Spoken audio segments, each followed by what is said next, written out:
Hello बच्चों, आज की वीडियो के अंदर हम बात करने वाले हैं अपने क्लास 11th के चैप्टर 3 की, जिसके अंदर क्या होते हैं कि हमारी अकाउंटिंग एजम्पशन और हमारे अकाउंटिंग कॉन्सेप्ट होते हैं, जो कि पेपर के अंदर जो हमारा 3 से 4 नंबर का क्वेश्चन, इनमें से कोई भी दो कॉन्सेप्ट या एजम्पशन इनमें से कुछ भी आ सकता है। तो बच्चों, मैं एजम्पशन और कॉन्सेप्ट क्या होते हैं इसके बारे में बाद में बात करूंगा। पहले मैं आप लोग को बता देता हूँ कि गैप का मतलब क्या होता है। इसका मतलब होता है जर्नली एक्सेप्टेड अकाउंटिंग प्रिंसिपल। इसका मतलब होता है ये हमारे रूल्स एंड रेगुलेशन होते हैं, किसके? हमारी अकाउंट्स की दुनिया के, जिसके अंदर हम लोग अगर कोई नियम institute of chartered accountant of India के द्वारा बना दिया जाता है तो वो नियम हमारी पूरी इंडिया के अंदर है, वो एप्लीकेबल होता है, जिसके नाम से हम जिसको जानते हैं हम लोग गैप, यानी कि जर्नली एक्सेप्टेड अकाउंटिंग प्रिंसिपल्स के बारे में हम लोग आज पढ़ के चलेंगे। ठीक है, तो बच्चों उसके अंदर हमारी एजम्पशन भी होती है और कुछ कॉन्सेप्ट भी होते हैं। तो पहले एजम्पशन मैं आप लोग को बताता हूँ कि एजम्पशन होती क्या चीज है। तो बच्चों, एजम्पशन का मतलब है वो सब चीजें जो हम अपने आप से मानते हैं, जिन्हें हमें मानना पड़ता है, यानी कि जो हमारी एजम्पशन होती है हमारी। तो ये क्या होते हैं? सबसे पहली बात तो ये है कि कुछ इनके फीचर्स होते हैं। पहला है कि accounting principles are man made. Man made का मतलब होता है कि हमारी जो अकाउंटिंग प्रिंसिपल्स होती हैं वो इंसानों के द्वारा ही बनाई जाती है, हमारे नियमों को चलाने के पर्पज से। तो अभी तक जो बच्चे चैनल पर नए हैं तो पहले आप लोग चैनल सब्सक्राइब कर लें, ताकि आप लोगों को इस टाइप की वीडियो जो है डेली अप टू डेट मिलती रही। आप लोग चैनल सब्सक्राइब नहीं करते हैं, वीडियो देख के चले जाते हैं, जो कि थोड़ा सा गलत है। आप लोग प्लीज यार सब्सक्राइब भी कर दिया करो, कोई दिक्कत वाली बात नहीं होगी ना आपके लिए ना मेरे लिए। चलिए, वो आपकी मर्जी है। हम आगे बढ़ते हैं।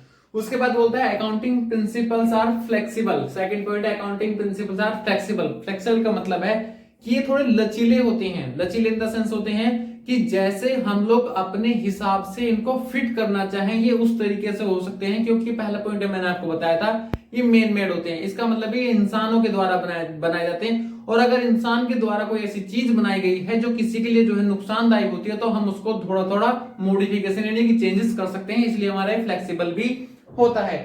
दूसरी बात होता है कि अकाउंटिंग प्रिंसिपल जो है हमारे जनरली एक्सेप्टेड होते हैं पूरी ऑल ओवर इंडिया के अंदर। अब इसके बाद हम बात करेंगे अपनी एजम्पशन की। तो एजम्पशन हमारी 3 होती है बच्चों, जिसका नाम पहला है गोइंग कंसर्न एजम्पशन।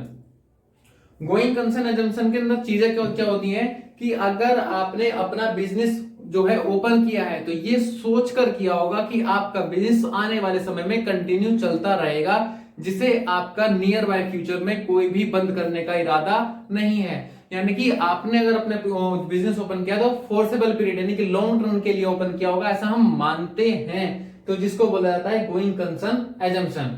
ठीक है।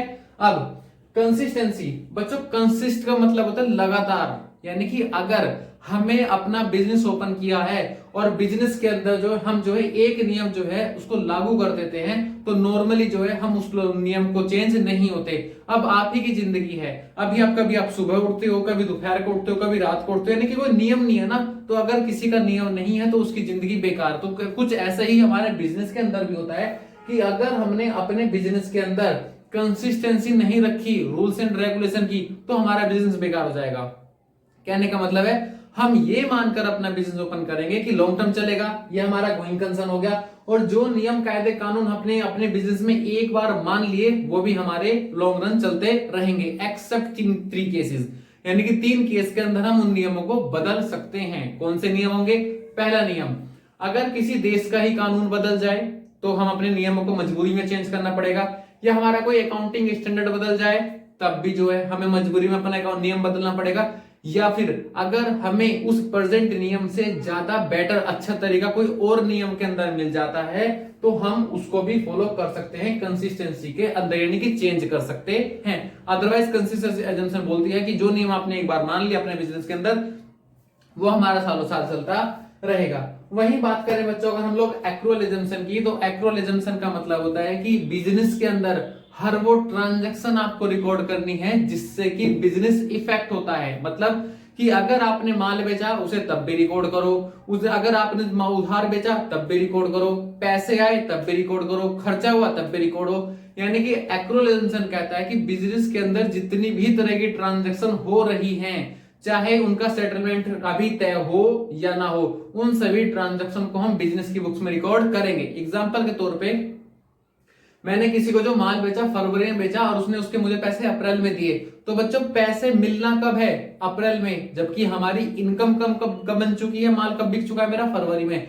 तो हम ट्रांजैक्शन को फरवरी में भी रिकॉर्ड करेंगे और अप्रैल में भी। फरवरी में कौन सा? माल को बेचने का, और अप्रैल में कौन सा? माल को खरीदने का।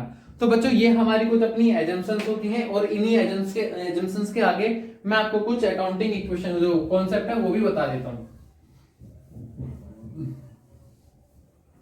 पहली अकाउंटिंग जो है कॉन्सेप्ट है business entity principal.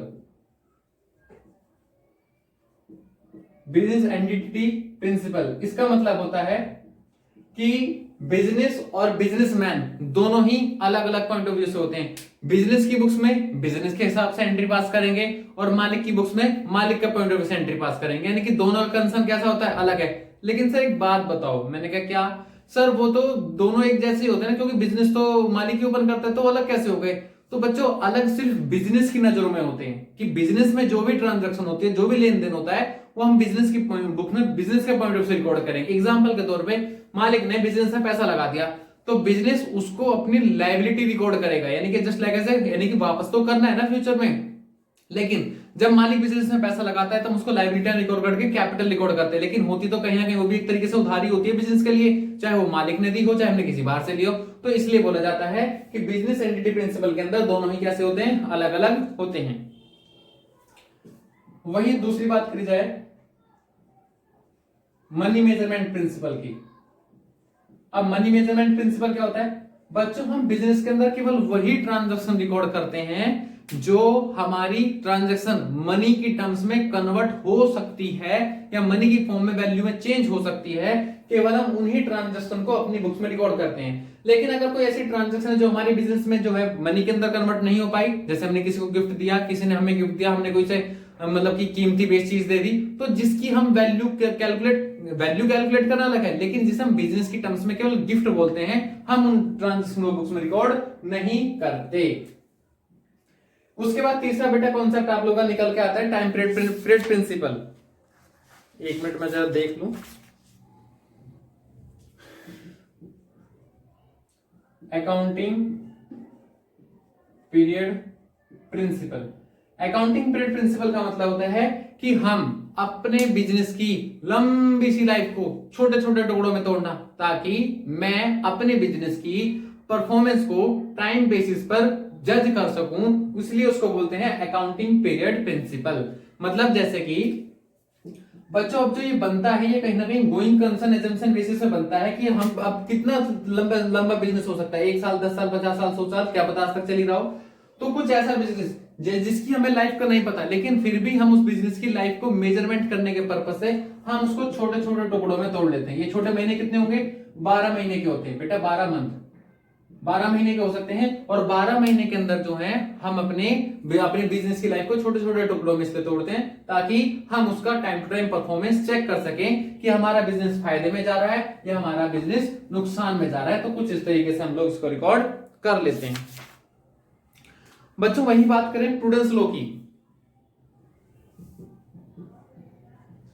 Prudence law की बात करके चलते हैं। प्रूडेंस प्रिंसिपल कि अगर आपको ये पता है कि आपको अपने बिजनेस में फायदा या नुकसान होने वाला है, तो बच्चों प्रूडेंस प्रिंसिपल कहता है कि अगर नुकसान होने वाला है फ्यूचर में, तो उसको आज ही रिकॉर्ड कर लो, लेकिन अगर आपको कल को फायदा होने वाला है तो उसे आप अभी रिकॉर्ड मत करो। तो कुछ इस तरह की ट्रांजैक्शन जो होती है हमारी प्रूडेंस लॉ के अंदर, प्रिंसिपल के अंदर कन्वर्ट करी जाती हैं। बच्चों एक लास्ट कॉन्सेप्ट बता रहा हूं मैं आप लोगों को, मैचिंग प्रिंसिपल। अब ये क्या होता है? मैचिंग का मतलब होता है किसी दो चीजों को आपस में मैच करना। अब कौन सी दो चीजों को आपस में मैच करना? तो वो है आप लोग के एक्सपेंस और एक है आप लोग की इनकम। एक्सपेंस और इनकम को आपस में मैच करना किसमें? टाइम पीरियड के अकॉर्डिंग। सर समझ नहीं आया, दोबारा बता दो एक बार। तो टाइम पीरियड का मतलब होता है कि अगर आपने अपने बिजनेस की परफॉर्मेंस के लिए चेक करने के लिए 12 महीने लिए हैं, तो उसी 12 महीने का खर्चा और उसी 12 महीने की आपकी इनकम चेक करनी होगी। आप लोग उसको मिसमैच नहीं करोगे। पता लगा खर्चा तो ले लिया आपने जो है 2 साल का, और इनकम ले लिया आपने केवल 1 साल की, तो वो मैच नहीं हुआ। मैचिंग का मतलब होता है कि यानी कि एक्सपेंस और इनकम को एक ही टाइम पीरियड, जिस टाइम पीरियड के लिए आप लोग अपनी इनकम को मेजर कर रहे हो for the purpose of calculation of correct profit and loss, you have to calculate matching principle. क्या एक्सपेंस और इनकम को सेम टाइम पीरियड कर लेना पड़ेगा, जिसके कारण ही आप लोग की जो है मैचिंग प्रिंसिपल एप्लीकेबल हो सकता है, ताकि आपका जो प्रॉफिट एंड लॉस है वो करेक्ट जज होके आ सके। बच्चों वही बात करें अगर ड्यूअल कॉन्सेप्ट की, ड्यूअल कॉन्सेप्ट प्रिंसिपल मतलब बिजनेस के अंदर जितनी भी तरह की ट्रांजैक्शन होती है सभी ट्रांजैक्शंस को हम दो पहलू से रिकॉर्ड करते हैं, एक डेबिट और क्रेडिट, यानी कि ताकि जो हमारी अकाउंटिंग है वो डबल एंट्री बेसिस सिस्टम है, यानी कि बिजनेस के अंदर जितनी भी ट्रांजैक्शन होती है उन सभी ट्रांजैक्शन को हम दो तरीके से रिकॉर्ड करते हैं। एक पक्ष को जो है हम लोग डेबिट करेंगे तो वही दूसरे पक्ष को हम क्रेडिट करेंगे। अगर आप लोगों को मेरी वीडियो पसंद आई हो तो पहले चैनल को सब्सक्राइब कर देना, ताकि आप लोगों को डेली नोटिफिकेशन मिलती रही, और वीडियो को प्लीज लाइक भी कर देना और अपने दोस्तों में शेयर करना, ताकि आप लोग के दोस्त भी इस चीज को आराम से एंजॉय कर सके। सो आज के लिए thank you, tata bye bye.